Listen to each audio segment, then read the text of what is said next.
Good morning, and thank you for everyone for joining us today it's so encouraging and energizing to have the support of so many of our partners. Thank you to Mayor Ginther, Council President Hardin, County Commissioner Crawley, Board Member Michael Cole, Dr. Roberts, Kenny McDonald from Columbus Partnership, and Mifflin Middle School parent Leo Carter, for standing alongside me today to talk about the importance of keeping our students in school, in their classrooms, as much as possible. I have said it countless times, while Columbus City Schools exist to serve our community, our families, and our students, we cannot do this important work alone. It takes an entire community, a city of partners, to come together, especially in critical times, to do what's best for kids. And what's best right now is being in person, in classrooms, to the greatest extent possible. Because we know that that's where students are safest. Our schools offer students so much of what they need to grow academically, socially, emotionally.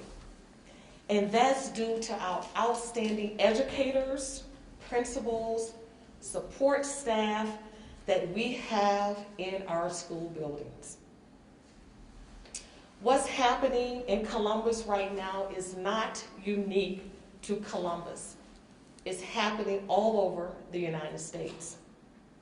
Schools are grappling with the challenge of maintaining in-person learning in light of increased staff absences. Like many other districts, we have taken a daily assessment approach to make determinations building by building. Our process involves looking at the number of absences, the types of absences, and substitutes to cover in each school, starting in the afternoon, continuing in the evening, and early morning hours. This process has allowed us to safely have as many students possible in their classrooms for in-person learning. Over the 9 days that Columbus City Schools was in session the past 2 weeks, we averaged more than 100 schools open for in-person learning, available to serve more than 40,000 students in our city each day. In total, 41 of our 112 school buildings have had at least 1 day of remote learning over the past 2 weeks. The remaining 71 schools have held in-person learning each day. So despite the challenges we faced over the past 2 weeks, our entire district has stepped up every opportunity to support our students and our fellow staff members. Whether that be covering classes, quick responses to maintenance issues, or delivering additional PPE materials for classrooms, we recognize the importance of being there for our fellow staff members and our CCS family. We want to be the beacon of resiliency and strength, and to show how to get through this pandemic together and prioritize our students. Because our students deserve to be in school. And I appreciate the efforts of our teachers, our principals, staff, and partners to make that happen. We will get through this critical time, but we must do it together as one city and one community. Thank you.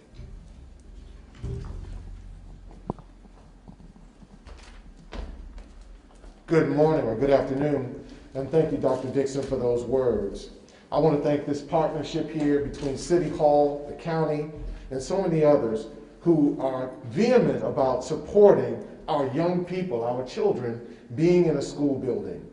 As a parent in Columbus City Schools for the last 15 years, of a graduate student in 2020 and a soon-to-be graduating student this year, I know that there is no more productive and safer place during the day than for our children to be in school, for our children to be learning and bringing in the curriculum and the teaching, the instruction that they need to grow into productive citizens.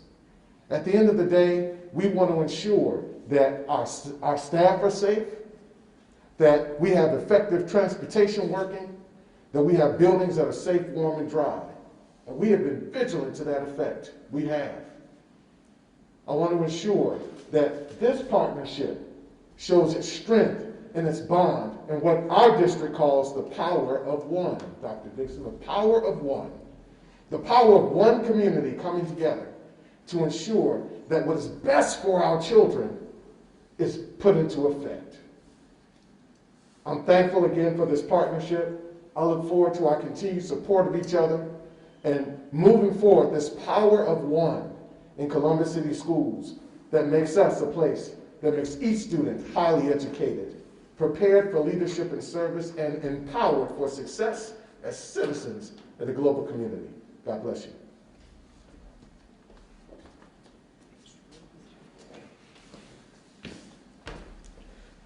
Good morning. I'm Leo Carter. I'm a parent of a middle school child from Mifflin Middle School.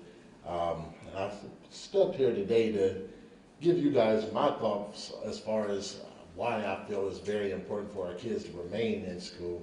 Over this past year, my middle schooler spent all of his time in front of the laptop with his phone and also social media and things that's not educational for him. I was thrilled at the fact that you guys asked me to speak because of the fact that I was determined and happy at the fact that he was going back into the classroom this year because of the fact that he missed his interaction with his teachers, his peers. And I'm a firm believer that a lot of our kids' social outcomes or social outlooks are developed within the classroom, not on social media. That's not what's important for our kids.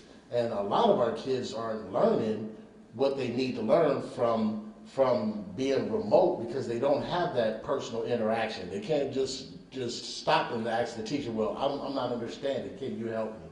Can I stay after class and get some more? You know, that's being in that classroom and being able to get that extra, being able to ask the questions if you don't know. That's one of the big major things that my son and I go over. If you don't understand or you're not able to catch it, ask a question. Keep asking until you understand it. You can't do that if you're looking at that monitor and you can't speak directly to your educators. A lot of kids, I feel, that I've interacted with outside of school is actually their safe haven.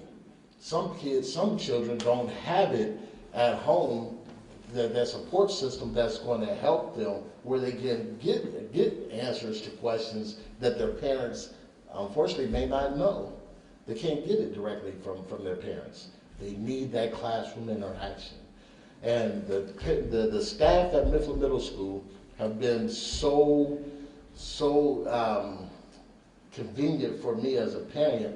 I've been able to go to the school and ask questions myself for things that my son don't understand, as far as if he's need to be in the classroom today, or is this going to be another school year where he's not able to attend class all year long. With that being said, I'm so grateful to our teachers, our administrators, for being willing and able to get into these classrooms, not knowing what's going to happen as far as the COVID is concerned. They have no clue how this is going to affect them in the long run, because most of our educators aren't doctors and epidemiologists. They just like us, learning from the experts. but at the same time, they still got to maintain and continue to teach our children who actually love and appreciates the guidance. A lot of them may not act like they like the guidance, but they do. They appreciate it. In the long run, we all wanted somebody to lead us in the right direction.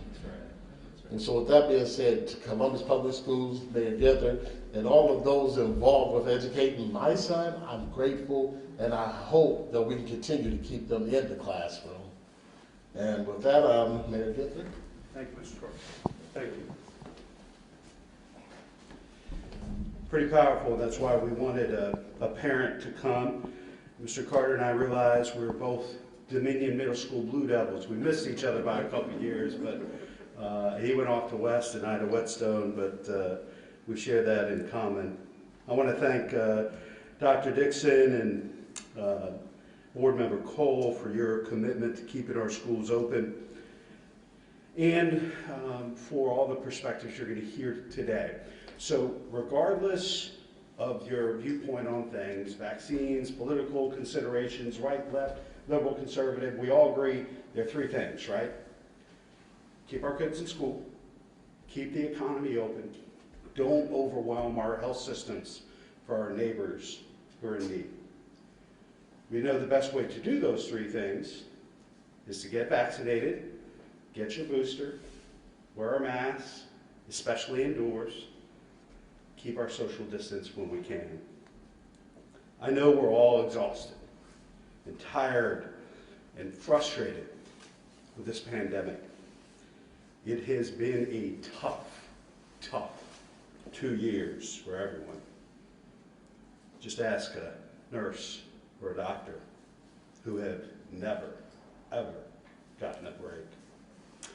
But our children have paid the highest price, suffering more than a year of remote learning.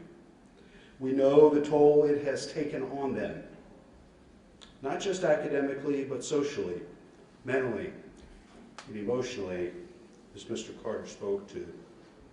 The Omicron variant has ramped up the number of cases, causing fear and uncertainty. But what we know is this: COVID-19 is here to stay. We must learn how to live with it. In the early days, almost 2 years ago, we knew little about the virus and we had no way to prevent it or treat it. Now we know that masks prevent the spread of the virus, especially surgical masks. Now we have a vaccine and boosters to stave off the worst infections and keep people out of the hospital. And we have promising treatments for those who do catch COVID. We, as a community, have a responsibility to our children to continue in-person learning because school is safe. Keeping our children in school also allows parents to work, which keeps our economy running and growing. And we all have a duty to our healthcare workers, our families, and our neighbors to get the vaccine, which is our strongest tool in this battle against COVID. 3 goals for this community remain constant. Keep our schools open, keep our economy going and growing, and keep our hospital systems from being overwhelmed. We love our teachers.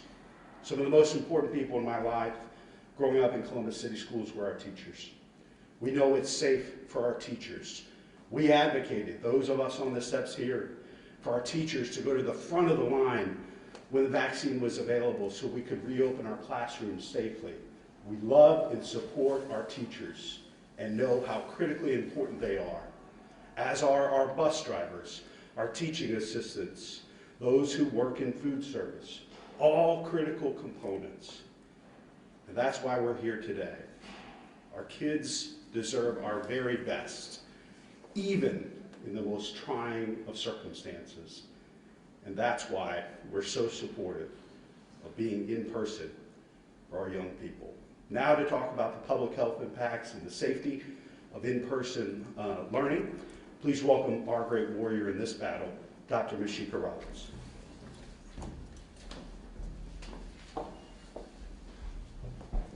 Thank you, Mayor. As the Mayor said, the last 2 years of this pandemic have been very difficult on all of us. But our children have been hit particularly hard. They have faced unprecedented changes and hardships unknown to us when we were children. Isolation, lost time with family and friends, missed activities, and educational changes and challenges. And with these challenges have come growing mental health issues that have been exacerbated or maybe are just starting to debut as a result of this pandemic. As we move into our 3rd year of this pandemic, with unfortunately no end in sight, we must do what we can, what we're capable of, to provide children with the support, stability, and the tools they need to move through this pandemic. One of the best things we can do is keeping them in the classroom. Schools are essential. Kids belong in the classroom where they can learn, they can engage, and they can reach their maximum potential. We continue to know that kids should remain in the classroom with all the public health mitigation practices in place. And you heard the mayor say it. Masking for students, for teachers, for staff. Vaccines and boosters for all who are eligible. Staying home when you're sick. Washing your hands and hands cleaning of the schools, and social distancing when appropriate. Based on what we know today, transmission is occurring outside the classroom and in social settings. Transmission is not occurring in the classroom when all the public health mitigation efforts are in place. I applaud Columbus City Schools. If you remember, it was early August if I'm not mistaken, maybe even July of 2021, when the state had dismissed all the orders for schools to mask in the classroom. And Columbus City Schools was the first school district in the state that said, we will mask when we go back into the classroom. So they have been following that important public health guidance since the beginning of this academic year. And I can't thank Dr. Dixon and her team enough for stepping ahead and doing that. So kudos to you. But schools cannot do this alone, and that's why we're all here. They need all of us to help them, to help our community, to get our numbers down in our community. And so it's not just the schools, it's not just the teachers, it's not just the students. We all need to mask when we're indoors in public places. We all need to get vaccinated if we're eligible and get boosted if we're eligible. And we all need to stay home when we're sick. That's how we keep our schools in session, that's how we keep our economy going, and that's how we get to the other side of this pandemic. Columbus Public Health continues to give COVID vaccines. We're providing a clinic today, right upstairs behind me. We're here until 6 p.m. tonight. And tomorrow, as well as Thursday, we are going back to the Celeste Center to offer COVID-19 vaccines, first dose, second dose, booster, pediatric dose, flu vaccine.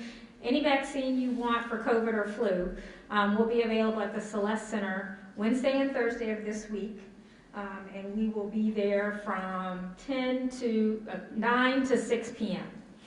In addition to that, we offer 9 vaccine clinics throughout the week, whether it's here, one of our rec centers that we've partnered with, or one of our community agencies. So COVID-19 vaccines are readily available in our community. You do not need an appointment. You do not need to pay for them. They are free, and you can walk into any of the Columbus Public Health vaccine clinics and get your vaccine. So that is not an excuse for someone not getting vaccinated. Vaccines, as you know, now are available to anyone who's 5 years of age and older. And then boosters are also available for many. We have partnered with Columbus City Schools. We have gone into the schools and provided the vaccine to the elementary kids, to the middle school kids, and to the high school kids. And so that has been a great partnership and a great success story.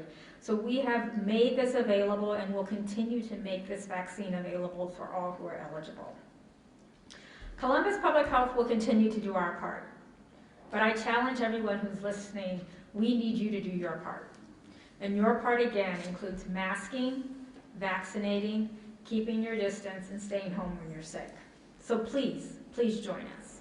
Get vaccinated, wear the mask, stay home if you're sick, wash your hands. And please help us help Columbus City Schools so they can keep our kids, yes, they're our kids, they're our community members, they're the future leaders of our community. We want them to go to school, to get educated, to be healthy, and to be safe. And they can do that best in the classroom where they belong. So with that, I'd like to pass this over to Council President Hart, and I thank you all for your attention.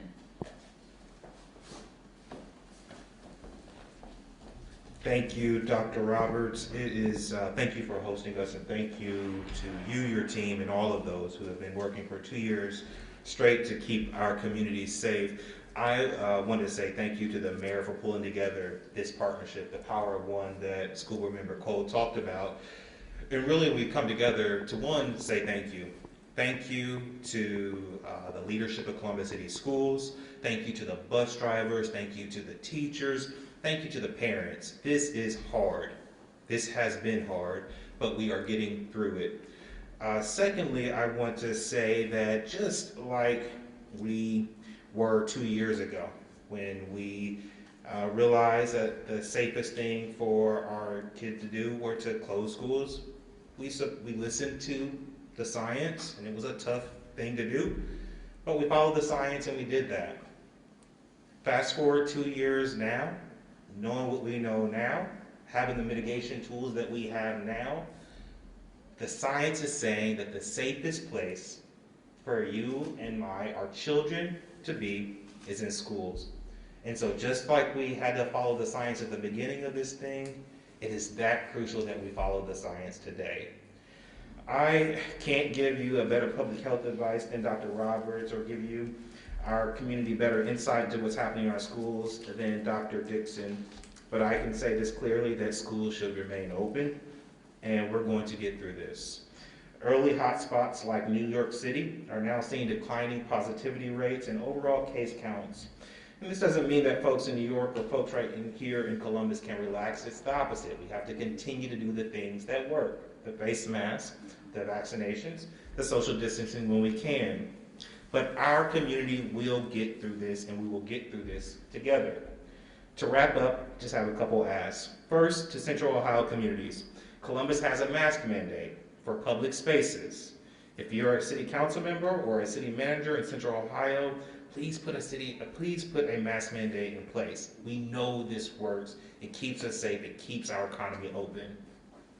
We know that residents don't just stay in Columbus. Folks may live in Columbus, work in Upper Arlington, and have their kids in schools or in daycare in Hilliard. Good quality masks work, and we as a community leaders need to encourage mask wearing. Next, for individuals, if you can afford it, get a high quality mask like the N95 or a KN95. These will dramatically reduce the spread of COVID compared to both cloth masks, or even worse, people going maskless altogether. Second, I think this is the most important thing, if you are eligible, please get vaccinated. Dr. Roberts just said this, eligibility is 5 and older in the city in our community. Please get vaccinated. We're making every opportunity available so that you can do so. Again, we're so appreciative to the folks who are working to keep us safe. We can fight this thing, and we can do it together. With that, I'd like to invite my friend and the president of the Franklin County Commission, Commissioner Erica Crawley.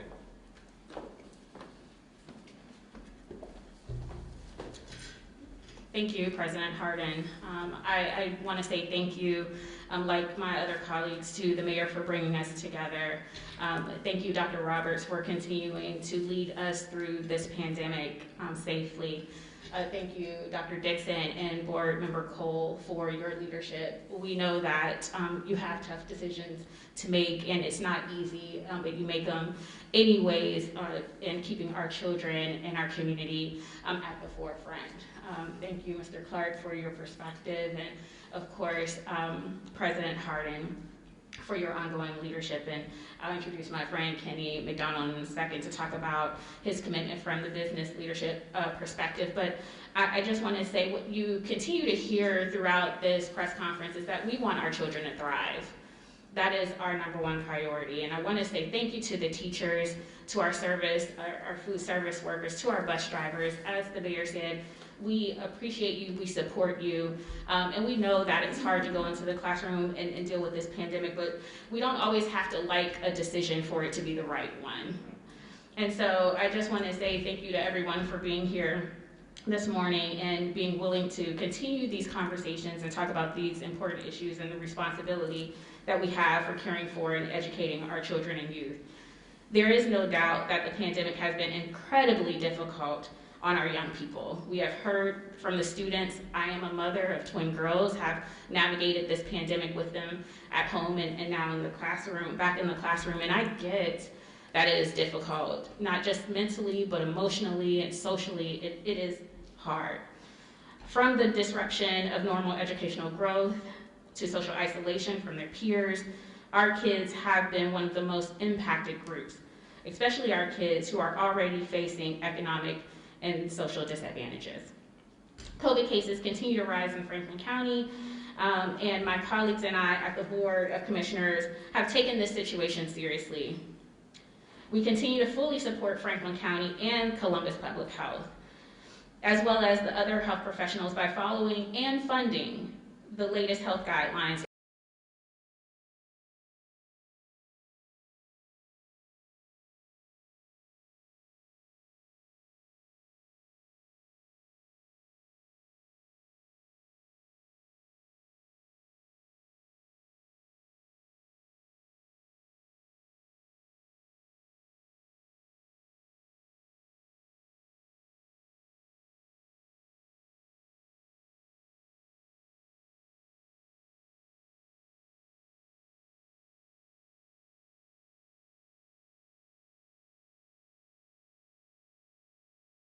Lost at all, that we have different perspectives and opinions, and that they are all valued. I believe it is in our students' best interest to keep them in an engaging and stable classroom environment with in-person learning. We know how difficult the past 2 years have been and how it has created hardships for many of our children, families, and residents. However, our community will continue working to get through this difficult period together. As Board Member Cole said, the power of one. Now, I would like to introduce my friend, Kenny McDonald, CEO of Columbus Partnership. Good morning. I just want to thank the mayor and this group of elected officials and all that they represent, our public health officials, the hundreds of school officials that keep us moving forward every day. And especially want to express my gratitude for the working parents of this community. They get up and do a dance every day. We used to have snow days, and that was a struggle enough. And now we have all this. So please accept the business community's deep gratitude for this issue. The past 2 years have reinforced the centrality of schools to our community. And to our society, and then finally to a functioning economy. And never have we maybe understood that to the depths that we do today. Labor force participation has been a huge challenge. It's a challenge to keep restaurants open, supply chains working, and honestly our cities functioning because of this labor force participation that continues to dwindle. Let me make a fine point about that the people who have been affected the most are working parents and especially working women. We've had the biggest challenge of re-entering our workforce. Keeping our schools open is central to solving that problem over the long term. When schools close, incomes are lost, wages are lost, Small businesses are closed or even put in peril of closing permanently. Our supply chains are disrupted, and the shelves of our stores, when we go to get something, aren't there when we need it the most. And finally, let me say that the lost academic time for our kids is critical. Our kids are the future workforce, and any lost academic time in this great area, this region of opportunity, is critical, and we're going to have a hard time recovering it. So staying steadfast about keeping schools open, moving forward, has never been more important in a community that is growing and thriving. Our open schools will help us recover or keep our small businesses open, and we look forward to working with all of these officials, this coalition, as we navigate the coming months and perhaps even years. As the mayor said, we will be living with this or some version of it for some time, and we'll have to continue to have this conversation. Please do all you can to be healthy and safe, and let's keep moving forward. I will turn it back over to the mayor. Thank you.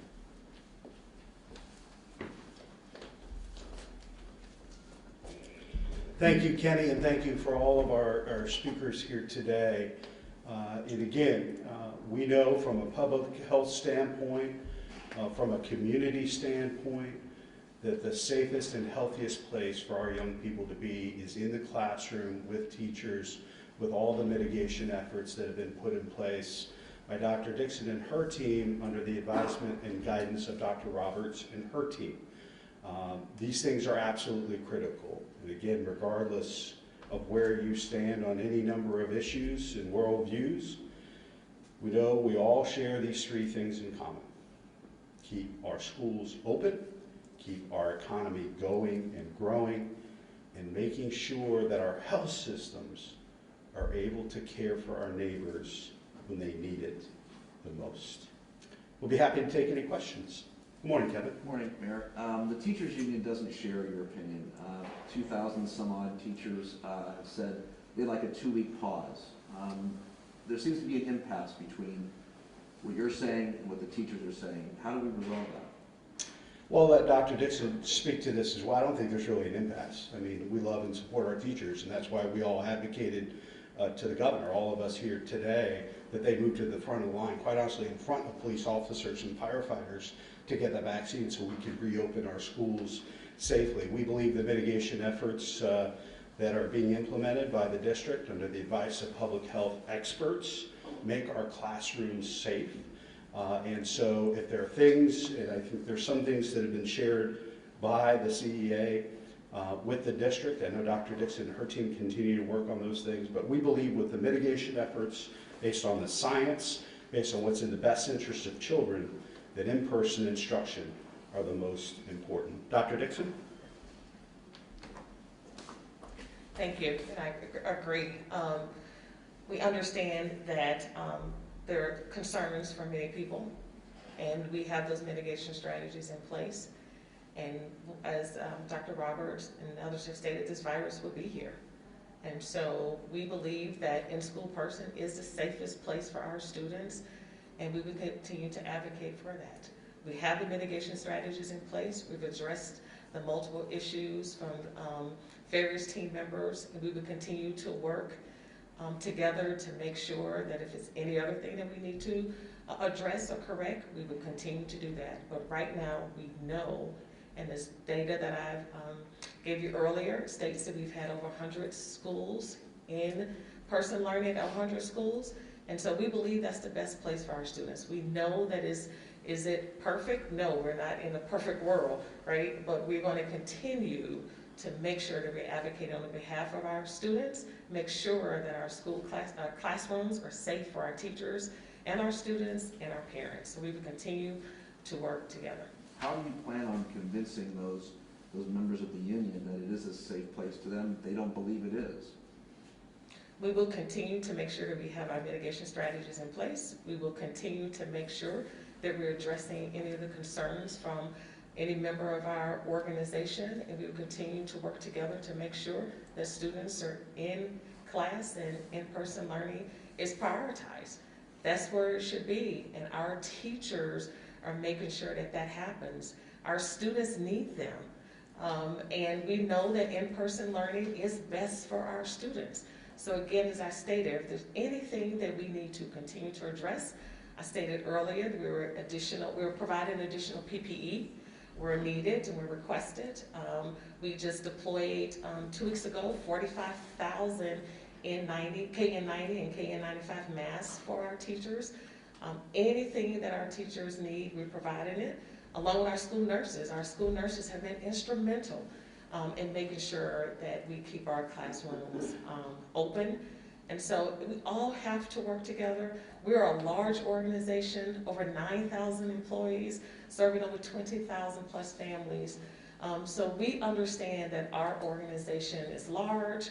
We have issues that we have to address. We address those issues quickly as possible, but we make sure that our students are learning in safe environments and our teachers have everything that they need to make sure that their environments are conducive to learning. Yes. Dr. Dixon, Go ahead.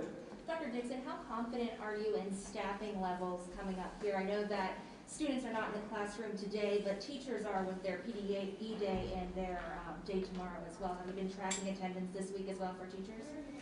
Yes, I don't have those numbers. I get those at the end of the day. But again, yes, we have professional development today. We have records day tomorrow. And again, we know that this is all not just COVID related. We know teachers have other health issues. And people are off for various reasons, but we're keeping track. We have lots of permanent substitutes in our buildings, people who have stepped up and said they were continue to teach if possible, if needed rather. And we also have teachers who are covering classes for their colleagues. So when we talk about a organization that supports one another, so we understand that we want our kids in our classrooms, so our teachers are stepping up and say, I will cover that class until we get a substitute in. So, it varies from day to day. That's why we have, there's some days we have schools open and some days we have to move students to remote learning. But it varies, and we will continue to use that strategy so that we can keep as many schools open as possible. Quick follow-up on that. You said that there are teachers covering for other teachers' classes. Is there anything being done to help them through this stressful time? Any extra things that the district is doing to provide them with help during this time? Oh, absolutely. I mean, it comes from our amazing principals, right? So we have amazing principals that are making sure that whatever additional support that those substitutes need. And these are building subs. So these are educators who wanted to be in these buildings permanently. They wanted to work with our students, and they have worked with their colleagues, so they know what the lesson plans are. They know what our students need. And again, we talked about earlier, as Board Member Cole talked about our Power of One initiative. That's the power of it. We are working together to make sure that our students are learning in person, our teachers have the resources they need, the support they need, and we're making sure our principals and other central office staff are providing that support. Thank you. Dr. Dixon, the vaccine's been mentioned as something that's key to stopping the spread of COVID or slowing down the spread of COVID. Is the district considering mandating the vaccine for staff? Mandating the vaccine for staff, is that the question? We've not made a decision on that. So currently, it is not a condition of employment, but we have partnered with Columbus Public Health to make sure that the vaccine is available for all of our staff members. So we want our staff members to have the vaccine, to be boosted. It is their choice currently, but we have encouraged it, and we're hopeful that everyone decides that it's best for them to get that vaccine. A quick follow-up, do you know how many percentage of the staff is vaccinated? I don't have that information, because again, it's not a condition of employment. We have a I have a question. question. Dr. Dixon, just to kind of go follow up on some of the questions in regards to teachers and subs, are you seeing any shortages? Do you have enough subs at this point? I know a lot of districts are trying to hire. I think everyone across the United States is seeing subs and shortages, and all of our staff, and we're no different, right? But we have people were working together and to make sure if we need to cover classes, we're cover classes. And that's what we continue to do. So we stated earlier that we had a shortage in our bus drivers. We have decided to offer courses through our adult ed program. We are providing free courses and some financial incentives for those who want to be trained and get your CDL. So if any of you out here want to come and work for our transportation department, we need additional bus drivers. And that's what we're going to continue to do. We're going to continue to recruit employees for our district, and we're going to continue to advocate for those who want to be substitutes. If there's a financial offering subs or transportation, more money, is that coming from the pandemic funding that was from the government, or where are some of those financial resources coming from? Yeah, that's a great question. So we have many sources. So we do have additional ESSER dollars that we can offer stipends and increase. But in some sense, the board has decided that this is just the right thing to do. We should increase our wages. So we want to be competitive. So competitive wages is what we've been able to offer. But we have, for example, our teachers now will be able to receive 250 hours in our Power On initiative. And it's an initiative so that classified and certified staff members are able to come up with strategies to connect with our students. Because we know that our students are not as connected with us as they were prior to the pandemic. And so these dollars will be coming from our ESSER dollars. But we wanted to make sure our staffing salaries were competitive, and that's something that the board had adopted prior, and those are not being used with federal dollars. Just a larger call out to the community. I mean, this isn't just the district or the superintendent's job to deal with these issues. So if you're eligible to be a substitute within Columbus City Schools, we need you. And we need you to step up to help our community during this difficult time. If you have a CDL or are interested in earning your CDL, our kids need you, and I'm asking you to step up. And to our parents, as the father of an 11-year-old, who I think has conversations about these just about every day. Our staff, our teachers, the administrators need your help. We need you to talk to your kiddos about the importance of wearing these masks all day while they're at school, unless they're actively eating and drinking. We need parents to step up as well. But if there are any other questions, I want to thank everybody for being here today. We'll have folks stick around if you all want to do any one-on-ones. Thanks, everybody.